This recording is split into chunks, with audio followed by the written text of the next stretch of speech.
Halo teman-teman semua, kembali lagi bersama saya Fedi Fernando.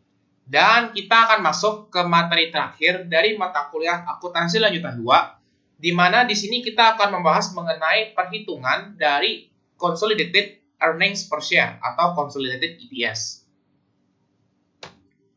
Nah, teman-teman, ya, untuk perhitungan EPS ini sedikit berbeda dengan yang kalian pelajari di mata kuliah akuntansi dasar ataupun di mata kuliah intermediate. Di mana dalam proses pembagian saham dalam bentuk perusahaan konsolidasi, ada beberapa hal yang perlu kita perhatikan.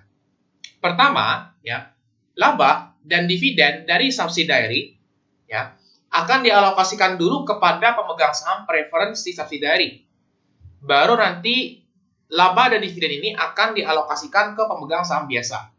Jadi urutan pembagian dividennya itu seperti yang kalian pelajarin di mata kuliah akuntansi dasar, di mana seperti biasa si preferen, ya, si pemegang saham preferen bakal diprioritaskan terlebih dahulu, baru nanti setelah itu kalau misalkan masih ada sisa dividennya, akan kita alokasikan ke pemegang ordinary share, di mana si ordinary share ini isinya ada parent, ya, karena ini konteksnya konsolidasi, dan ada NCI atau ada pihak-pihak non pengendali. Lalu, ya, perusahaan ini istilahnya wajib melaporkan basic EPS, ya. Basic EPS ini maksudnya adalah EPS dasar, di mana ini belum ada unsur atau campuran dari diluted share, ya. Dan perusahaan juga wajib melaporkan berapa diluted EPS atau EPS yang sifatnya itu dilusian, dan dilihat dari mana mereka ini dapat diaplikasikan.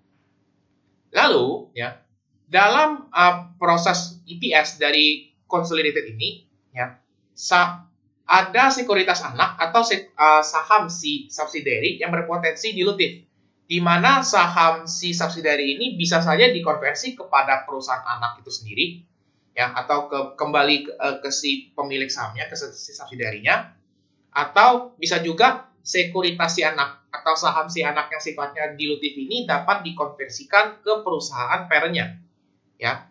Itu kalau misalkan kalian dulu belajar di intermediate kan, kalau misalkan dia yang menerbitkan dilutive share, maka ujungnya kembalinya ke si perusahaan tersebut. Sedangkan kalau di consolidated itu bisa kamu konversi kepada si perusahaan anaknya lagi, atau perusahaan yang tadi keluarin si diluted share-nya, atau bisa saja kamu konversikan ke si parent-nya.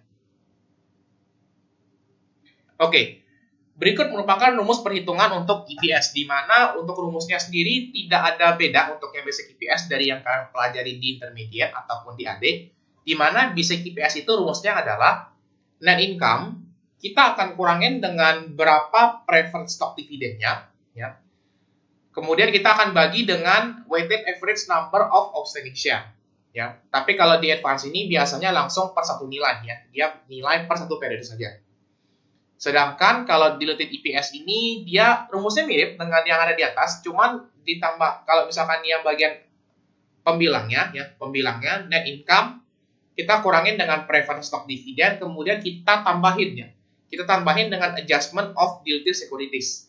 Karena kalau misalkan istilahnya itu terjadi konversi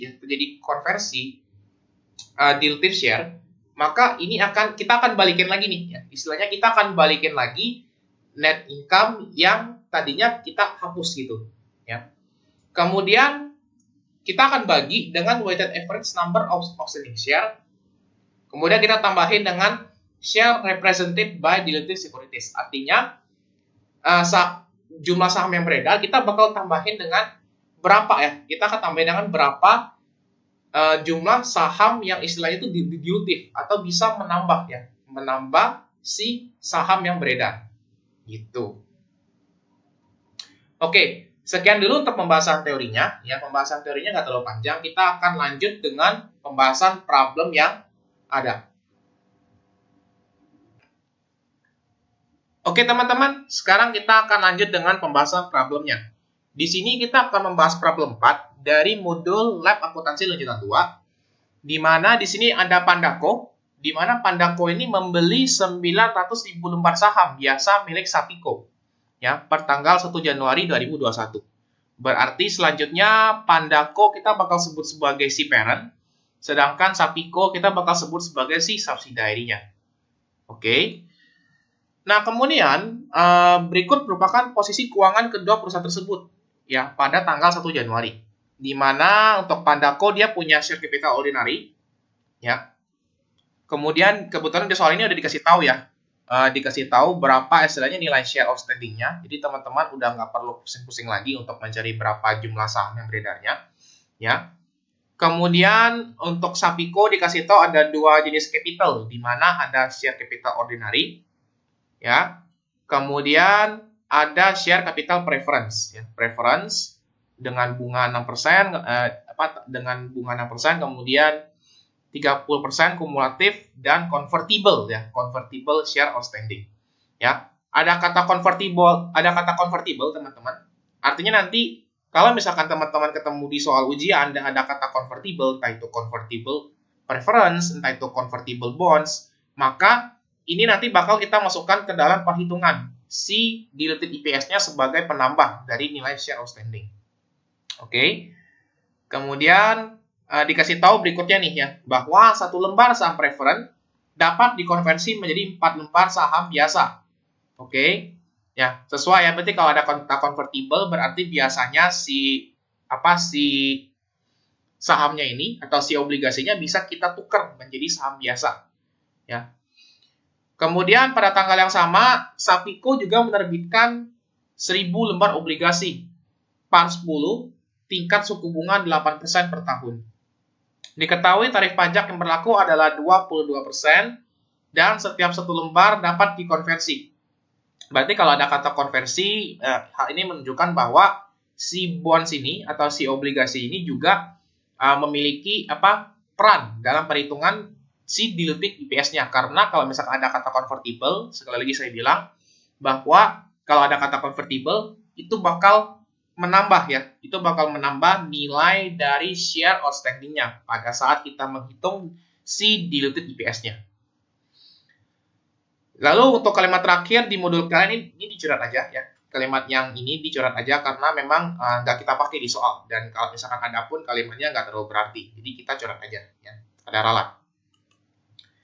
Di akhir tahun 2021, Panda memiliki adjusted income ya. Adjusted income sebesar 60.500.000 di mana nilai net income ini sudah termasuk nilai adjusted income ini sudah termasuk nilai dari Sapico.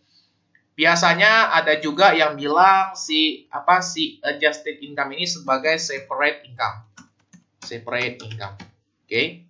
Itu sama aja teman-teman. Jadi mau dia tulisnya sebagai adjusted income atau separate income itu sama aja ya. Sama aja. Itu maksudnya adalah di mana income ini sudah termasuk dari si Sapico-nya. Atau dari si subsidiary.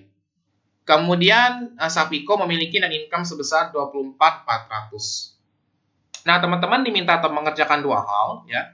Pertama, hitunglah basic EPS dari masing-masing perusahaan, baik dari Panda ataupun Sapi, dan hitunglah diluted EPS, di mana diluted EPS-nya ada dua kemungkinan, di mana convertible preference atau convertible bonds-nya dikonversi ke Sapico yang merupakan subsidiary, atau dikonversi ke si Pandaco-nya yang merupakan si parent. Oke. Nah, pertama-tama kita kerjakan si basic EPS-nya dulu, teman-teman. Ya. Kalau teman-teman lihat PPT saya yang tadi, ya, dalam proses pembagian konsolidasi, maka laba dan dividen dari subsidiary, ya, itu dialokasikan kepada preferen dulu, baru dialokasikan kepada pemegang saham biasa. Oke. Nah, berarti kita akan coba hitung dari si Sapi dulu, teman-temannya. Kita akan coba hitung basic EPS itu sama diluted EPS awalnya itu pasti selalu dimulai dari si subsidiary. Karena alurnya subsidiary bagi ke preferen, subsidiary baru bagi kepada parent. Sehingga parent baru bisa ngitung si EPS-nya si parent itu sendiri. Oke, makanya alurnya Sapi dulu baru si Panda. Nah, untuk caranya kita masukin ya, kita mulai dari Sapico dulu, kita masukin berapa net income milik Sapico per tahun ini. Di mana nilai net income-nya adalah sebesar 24.400.000 ya. 24.400.000. Nah, 24.400.000 ini kita akan coba kurangin ya, karena rumusnya adalah net income kita kurangin dengan preferred stock dividend. Sehingga rumusnya adalah, berarti kita masukin nilai nilai si outstanding-nya ya, outstanding dari si capital preferred ini adalah sebesar 100.000 teman-teman. Berarti kita masukin 100.000. Kemudian kita akan kali dengan harga per lembarnya, yaitu sebesar 30. Ya. Sebenarnya kalau kalian mau pick angka 3 juta pun nggak masalah teman-teman. Langsung diambil angka 3 juta pun nggak masalah. Karena sebenarnya 30 kali 100.000 kan sinkron ya. Hasilnya sama dengan 3 juta. Jadi kalau misalkan kalian masukin 3 juta langsung juga nggak masalah. Kemudian 100.000 kita kali dengan 30. Kemudian kita kalikan dengan rate per tahunnya, yaitu sebesar 8% ya. Rate dividend preference-nya. Oke. Nah, kemudian setelah kita kurangin dengan dividen preference-nya, maka kita akan bagi ya. Kita akan bagi dengan nilai share outstanding milik si Sapico ya. Nah, nilai share outstanding milik si Sapico adalah sebesar, kalau kita lihat di sini sebesar 1 juta. Berarti kita bisa langsung bagi dengan 1 juta. Oh ya, hampir lupa tadi saya di awal ya, seperti biasa pada saat kita istilahnya itu menghitung untuk soal Advance 2, kita harus hitung dulu berapa persen kepemilikannya. Di mana outstanding share milik Sapico, ini kebetulan baru saja saya isi, nilainya sebesar 1 juta. Oke. Kemudian untuk persentase kepemilikannya, berarti kita tinggal bagi aja nih. Kita tinggal bagi aja, berarti 900.000 sesuai dengan lembar saham yang dibeli. Kita bagi dengan 1 juta. Oh, ini kebacanya ini ya. Kebacanya 1 juta. Oke, maka hasilnya adalah sebesar 90%. Oke. Nah, kemudian sebelum saya lanjutin lagi, sebenarnya kita tulis dulu ya. Kita tulis dulu keterangan untuk yang convertible preference sama convertible bonds-nya. Oke, kita tulis keterangan aja di sini di atas. Di mana setiap satu lembar saham preference ya, berarti satu preference. Ini kayak coret-coret aja teman-teman, ditulis aja kecil-kecil di atas, nggak ditulis pun nggak masalah sebenarnya kalau misalkan teman-teman sudah paham. Ini cuman voluntary aja istilahnya. Satu preference dapat dikonversi menjadi 4 saham biasa, berarti 4 ordinary. Oke. Kemudian untuk bonds-nya dia bilang bahwa setiap satu lembar bonds, berarti satu bonds, dapat dikonversi menjadi satu lembar saham biasa, berarti satu ordinary. Gitu. Oke. Nah, berarti kalau misalkan kita udah dapat ya, kita udah dapat nilai net income dikurangin yang preferred stock, maka kita tinggal kaliin aja. Berarti 24.400.000. Kemudian kita kurangin dengan 100.000. Kita kali dengan 30%. 30 kita kali dengan 6%. Maka hasilnya sebesar 180.000. Oke. Ini saya kasih koma aja ya, biar nggak menyesatkan ya. Saya kasih koma aja. Kemudian kita bagi juga dengan nilainya masih sama sebesar 1 juta. Oke. Sekarang setelah kita coba hitung, ya kita udah selesai hitung yang begini, maka kita tinggal bagi aja nih. Berarti 24.400.000 kita kurangin dengan 180.000. Oke. Kemudian kita akan bagi dengan 1 juta. Maka nilai earnings per share-nya, ya, ini saya buletin 2 angka belakang koma, maka hasil earnings per share-nya untuk Sapico, untuk basicnya sebesar 24,22. Nah, sekarang setelah kita dapat berapa earnings per share-nya milik si subsidiary, setelah dia bagiin ke preference-nya, baru si parent-nya bisa ya, si parent-nya bisa ngitung berapa nilai basic EPS-nya si parent. Dimana untuk nilainya, teman-teman masukin nilai adjusted income atau nilai separate income, itu sama aja istilahnya. masukin nilai adjusted income-nya adalah sebesar 60.500.000. Oke, ini saya kasih tanda ini lagi ya. Tanda koma lagi biar nggak menyesatkan. Kemudian kita akan tambahin ya. Kita tambah dengan berapa jumlah EPS yang kita dapetin ya. Kita tambah dengan berapa jumlah EPS dari si Sapico atau dari si subsidiary kita ya. Karena EPS itu hakikatnya adalah bakal menambah ya. Bakal menambah nilai net income si perusahaan kita. Maka kita masukin ya, berarti 24,22 ya, 22 sesuai dengan nilai earnings per share-nya. Kita akan kali dengan berapa jumlah lembar saham yang kita miliki. Di mana Pandaco memiliki 900.000 lembar saham, berarti kita kalikan dengan 900.000. Gitu. Kalau misalkan dia punya 800.000, berarti kalikannya dengan 800.000. Itu mengikuti sesuai dengan keterangan soal. Berapa sih istilahnya nilai lembar saham yang dimiliki oleh si Pandaco-nya. Oke. Kemudian kita bagi dengan nilai outstanding share milik si parent-nya. Di mana nilai outstanding share-nya adalah sebesar 900.000. 900.000. Oke. Kemudian setelah dapat nilai ininya, ya, setelah dapat nilainya, maka berikutnya kita akan coba jumlahin dulu. Oke. Berarti kita masukin, ini jangan di margin center dulu ya. Berarti kita masukin 60.500.000, kita tambahin dengan 24,22, kita akan kali dengan 900.000. Maka hasilnya adalah sebesar 21.798.000. Kemudian jangan lupa kita bagi dengan 900.000. Sesuai dengan lembar saham yang beredar milik si Pandaco-nya.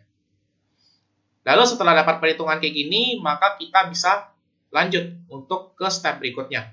Di mana kita tinggal bagi aja. Berarti kita masukin 60.500.000. Kita akan tambahin dengan 21.798.000. Kemudian kita bagi dengan 900.000. Hasilnya adalah sebesar 91,44. Ya, pembulatannya kalau misalkan nggak dikasih di soal, mending defaultnya 2 angka belakang koma. Oke, ini saya coba rapiin formatnya dulu. Biar di tengah ya kelihatannya ya.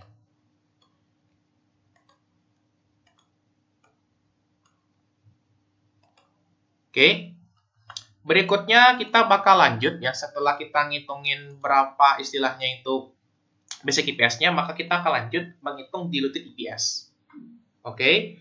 Nah, teman-teman, untuk diluted EPS ini biasanya kalau soal EPS ini dia bakal minta konversi kedua pihak. Yang pertama kita akan konversi ke Sapico, di mana Sapico dalam soal ini kasusnya sebagai subsidiary, ya, sebagai subsidiary. Sedangkan yang untuk Pandaco dikonversi ke Pandaco, berarti ini dia minta konversi ke parent. Oke. Jadi kita akan coba konversi ke subsidiary dulu, baru kita konversi ke si parent-nya. Nah, teman-teman, pada saat kita akan mengkonversi ke subsidiary, ya, maupun ke konversi ke si parent, langkah-langkahnya persis seperti kita menghitung basic EPS, teman-teman. Di mana kita akan tetap hitung dulu, ya. Kita akan tetap hitung dulu berapa nilai EPS, ya, diluted EPS si subsidiary, baru kita nanti hitung berapa diluted EPS punyanya si parent. Karena seperti yang di teori saya tadi, urutannya subsidiary kasih ke preference subsidiary, kemudian subsidiary baru bagiin ke si parent sama NCI-nya. Ya. Nah, makanya di sini formatnya Sapico baru ke Pandaco, ya, karena lagi-lagi urutannya masih sama, walaupun sebenarnya kita menghitung diluted EPS, ya. Kita masukin berarti nilai net income, ya, nilai net income si Sapico berarti sama dengan 24 juta, ya, tinggal diturunin aja. Kemudian rumus dikurangi dengan preference-nya pun masih sama, nggak ada beda, sesuai dengan rumus di PPT saya tadi, ya. Net income kita kurangin dengan preferred stock, baru kita adjust ya, baru kita adjust, kita tambahin atau kurangin sesuai dengan keterangan yang ada di soal. Dimana setelah kita kurangin ya dengan si preferennya, kita akan coba tambahin lagi teman-teman ya. Kita akan coba tambahin lagi sama persis ya. Kita akan coba tambahin lagi sama persis dengan berapa preferennya ya. Kalau misalkan kita konversi ke kita konversi prefer kita teman-teman. Ini kan diluted, ini maksudnya adalah gimana kondisi EPS ya. Seturun apa nilai EPS kalau misalkan semua convertible itu dikonversi ya. Nah, kalau misalkan semua preferen ya, ini kan kita lagi bahas preferen ya. Ini kan rumus preferen. Kenapa saya tambahin lagi nilai si preferennya? Karena ini untuk mengembalikan nilai preferen yang hilang. Jadi kan kalau misalkan kita konversi semuanya ya, kita konversi semua preferennya, si preferennya ini istilahnya itu nggak bakal muncul lagi teman-teman ya. Si preferen dividennya nggak bakal muncul lagi, makanya kita balikin lagi nih. Kita balikin lagi nilai si dividen preferennya. Sehingga kalau misalkan kita konversi, memang dividen preferen nggak bakal ada. Makanya harusnya dari hasil perhitungan ini harusnya jadi 0. Cuman jangan ditulis langsung jadi 0. Ya. Ditulis aja keterangannya supaya saya tahu bahwa 0 itu asalnya dari convertible dividen yang kita hapus teman-teman. Seperti itu. Oke. Kemudian setelah kita tambahi lagi si dividen preferennya, kita akan tambahin lagi ya, kita akan tambahin lagi bunga dari bondsnya. Di mana rumusnya adalah teman-teman masukin ya, teman-teman masukin berarti lembar bondsnya sebanyak 1000 ya. Kemudian kita akan kali dengan 10 ya, 10 parnya. Kemudian kita bakal kali dengan tingkat suku bunga sebesar 8% per tahun. Kemudian kita kali dengan 1, kita kurangin dengan 22%. Ya. Nah, 22%-nya dapat dari mana? 22%-nya dapat dari tarif pajak yang berlaku. Ya. Jadi ibaratnya kita hanya mengakui ya, kita hanya mengakui bunga dari sisa ya, dari sisa tarif pajaknya. Makanya kita kurangin dengan 22% yang merupakan tarif pajak yang berlaku. Oke. Nah, setelah teman-teman masukin rumusnya seperti ini, maka nggak ada lagi ya keterangan opsi ataupun convertible share yang lain. Maka kita bisa lanjut ya. Kita bisa lanjut untuk perhitungan yang di bawah. Di mana kita masukin nilai 1 juta ya, 1 juta sesuai dengan nilai outstanding-nya si sapi. Kemudian kita tambahin ya, kan ibaratnya kan diluted ini kita mengandai-andai gimana kalau misalnya semua saham convertible itu dikonversi ya. Ingat kata kuncinya adalah gimana ya, seandainya ya. Berarti ini cuma pengandaian aja. Seandainya gimana kalau misalkan seluruh sahamnya ini kita konversi.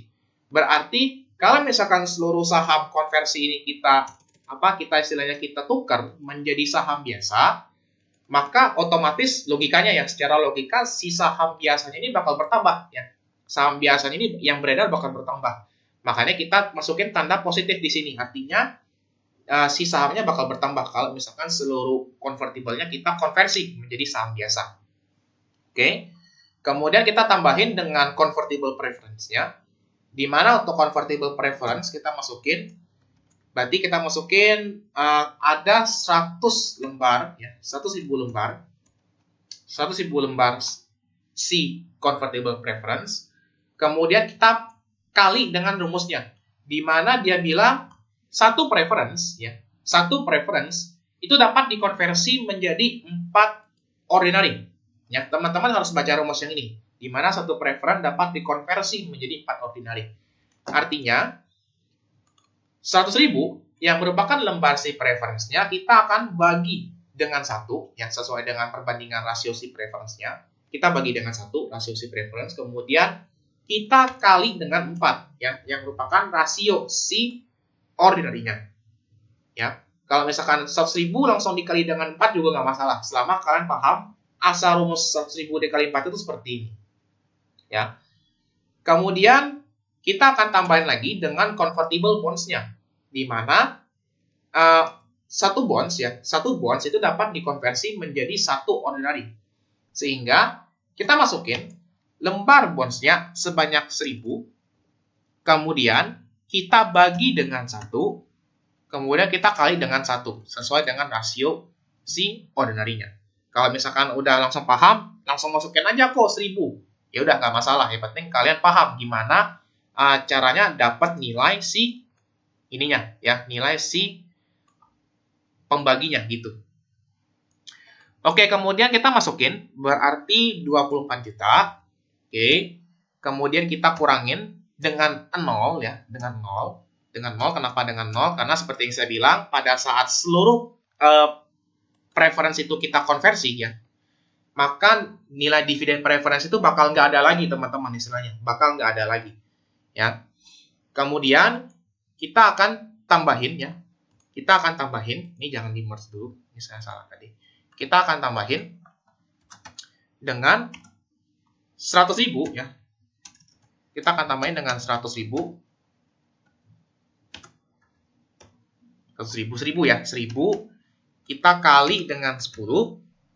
Kemudian kita kali dengan 8%. Kemudian kita kali lagi dengan sisa dari pajaknya. Berarti kita kurangin 1, kita kurangin dengan 22% sesuai dengan tarif pajak yang berlaku. Maka hasilnya sebesar 624. Lalu kita masukin, berarti kita masukin ya, rumusnya berarti 1 juta kita tambah dengan 100.000. Kemudian kita kali dengan 4, langsung aja kita bagi dengan 4. Kemudian kita tambahin dengan 100.000, kita langsung ya, kita tambahin dengan 1000. Gak usah perhitungan yang bertele-tele. Oke, berarti kita dapat nilainya adalah sebesar 1.400.000. Ya. Lalu setelah dapat nilai-nilainya, maka teman-teman bisa tinggal jumlahin aja nih. Berarti kita masukin 24.400.000. Kita tambah ya, kita tambah dengan 624. Kemudian kita bagi dengan 1.400.000. Maka hasilnya adalah sebesar 17,416. Kalau kita bulatin jadi 2 angka belakang koma, berarti 17,42. Nah, setelah dapat nilainya, maka berikutnya kita masuk ke perhitungan parent. Di mana untuk perhitungan parent nggak bakal beda jauh teman-teman dengan yang ada di basic EPS. Ya. Di mana kalau misalkan kita konversi ke subsidiary, ya, artinya yang ribet itu perhitungannya di si subsidiary, teman-teman. Ya, berarti kalau misalkan nanti kita konversi ke parent, maka perhitungan parentnya yang bakal complicated. Sedangkan perhitungan subsidiary-nya di nomor 3 ini nanti nggak bakal ribet. Ya, bakal simple. Nah, berarti kita masukin nih nilai laba si parent, ya, nilai adjusted income-nya atau separate income-nya sebesar 6.500. Kita tambahin dengan, nah, bedanya, tadi kan basic EPS di basic EPS punya si sapi kan 24,22. Nah, sekarang dilutin EPS-nya si sapi itu 17,42. Berarti kita tinggal ubah aja, teman-teman. Kita ubah berarti 17,42. Kita bakal kali dengan berapa lembar yang dimiliki. Di mana lembar yang dimiliki sebesar 900.000. Oke, 900.000. Nah, untuk pembaginya masih sama ya. Pembaginya masih sama sebesar 900.000. Berarti kita masukin 900.000. Oke. Ya. Nah, berikutnya kita bakal lanjut untuk tambahin nih berarti ya. Berarti sama dengan 60.500.000. Ini jangan di-mars dulu lah ya. Sama dengan 60.500.000, kita tambahin dengan 17,42, kita kali dengan 900.000. Kemudian kita akan bagi ya. Kita bakal bagi dengan 900.000. Oke. Maka kita tinggal lanjutin aja operasinya, berarti 60.500.000 kita tambahin dengan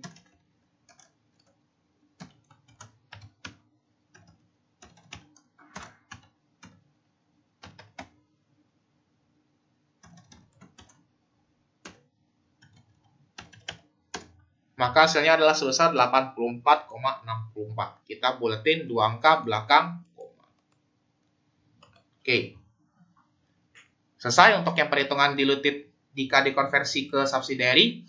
Maka berikutnya kita akan konversi kepada si parent. Ya, seperti yang saya bilang, kalau misalkan kita konversi ke siapa, artinya yang ribet itu atau yang complicated itu adalah perhitungan yang bersangkutan. Misalkan tadi contohnya kayak misalkan subsidiary. Ya, kita konversi ke subsidiary berarti yang ribetnya itu di subsidiary. Nah, parentnya gampang. Sekarang kalau misalkan kita konversi ke parent, ya, berarti perhitungan si sapi itu gampang teman-teman, karena saking gampangnya perhitungannya sama persis dengan basic EPS. Ya, perhitungannya saking gampangnya sama persis dengan si basic EPS, karena memang tidak ada data yang berubah sama sekali. Ya, tidak ada data yang berubah sama sekali karena si sapi tetap kasih dividen ke si preference, ya. Kemudian baru si sapi kasih subsidiary, sapi yang merupakan subsidiary kasih dividen kepada si pihak ordinary share, yaitu parent dan NCI. Makanya untuk kalau misalkan kita konversi kepada parent, ya, maka ini saya langsung masukin aja di sini ya, merge and center, ya. Maka perhitungan sama persis dengan basic EPS, ya. Karena memang yang ribetnya itu di pihak parentnya, bukan di pihak sapinya atau di pihak subsidiary-nya. Sedangkan tadi kalau misalkan teman-teman lihat di nomor 2, ya, di mana kita konversi kepada si subsidiary, si parent itu hanya mengubah nilai EPS, ya, EPS dari subsidiary. Jadi bedanya cuma di situ teman-teman kalau misalkan kita konversi. Oke. Nah, sekarang berarti seperti yang saya bilang ribetnya itu perhitungannya di parent. Berarti kita masukin pelan-pelan, ya. Nilai labanya si parent berarti 60.500. Kemudian kita tambahin, ya. Oke, sebentar.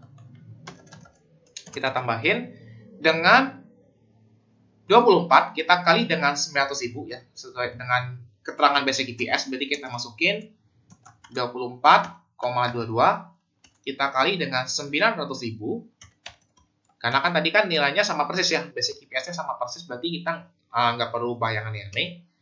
Kemudian kita akan tambahin, ya, kita akan tambahin lagi dengan si convertible preference-nya, ya, si convertible preference. Di mana kalau si convertible preference, ya, convertible preference dari pihak subsidiary, ya. Nah, ini bedanya di sini teman-teman. Kalau misalkan si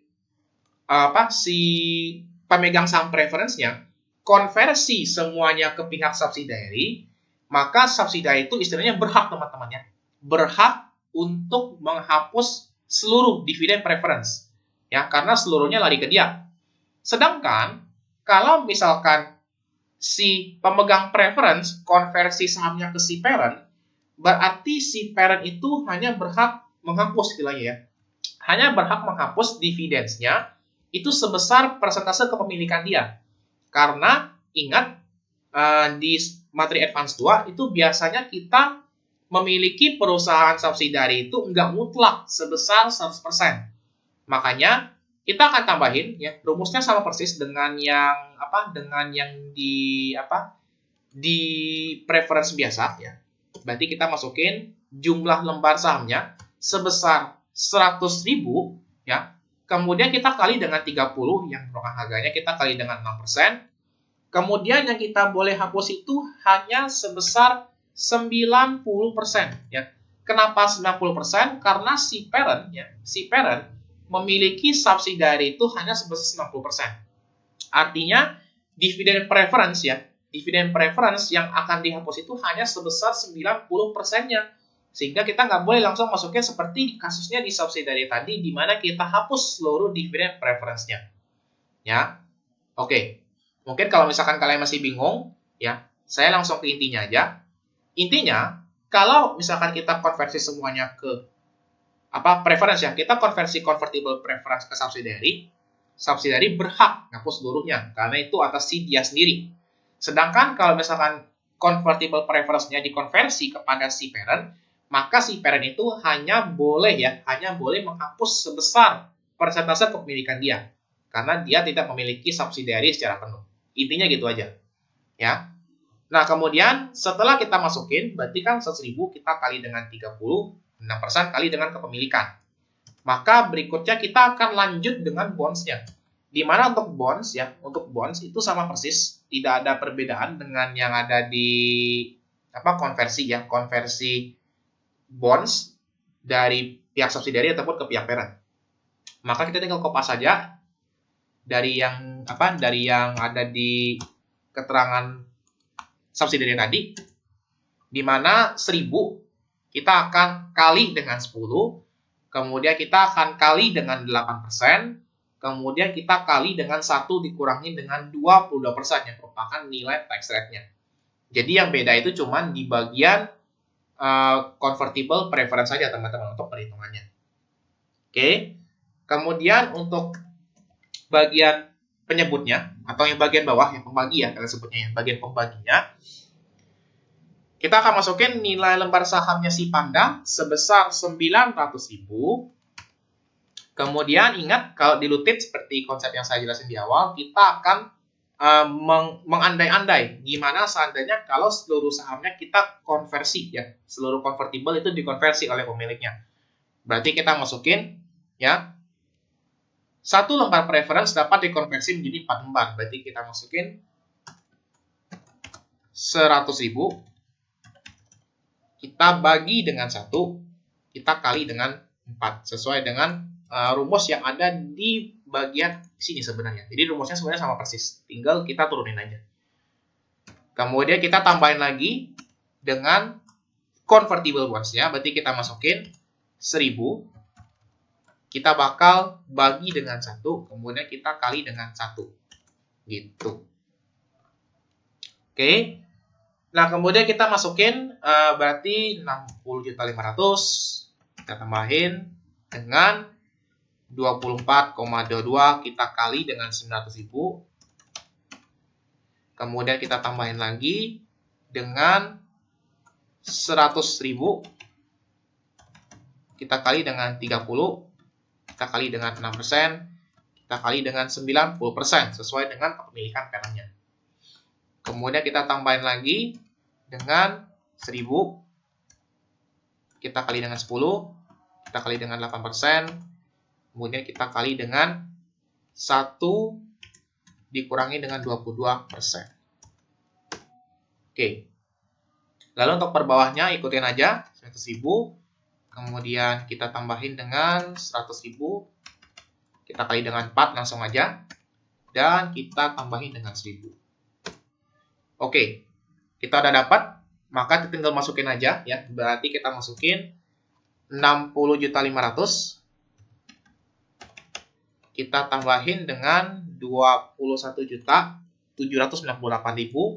Kita tambahin dengan 162.000 dan kita tambahin dengan 624. Kemudian kita bagi dengan 900.000.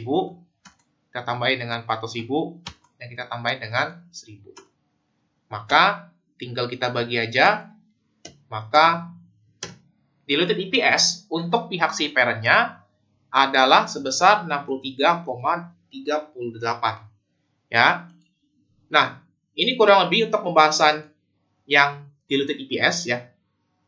Kurang lebih seperti yang saya highlight tadi. Yang pertama-tama kalau misalkan kita konversi ke siapa, berarti siapanya itu yang bakal ribet atau complicated untuk perhitungannya ya. Sedangkan untuk pihak yang satunya, pihak yang tidak dikonversi itu perhitungannya lumayan gampang. Kalian tinggal ubah dikit-dikit aja. Bahkan ada yang sama persis dengan yang basic EPS-nya. Ya. Nah, sama tadi saya highlight lagi untuk yang preference ya. Preference itu kalian kalau yang si parent itu hanya mengakui sebesar persentase kepemilikan. Sedangkan kalau subsidiary dia berhak menghapus seluruh dividen preferensial. Ya. Apabila selama saya menjelaskan tadi ada hal kurang berkenan atau mungkin ada salah kata dan sebagainya, saya minta maaf dan kita akan ketemu lagi di video minggu depan terkait dengan pembahasan review materi dari materi UAS Akuntansi Lanjutan 2. Sekian dan bye-bye.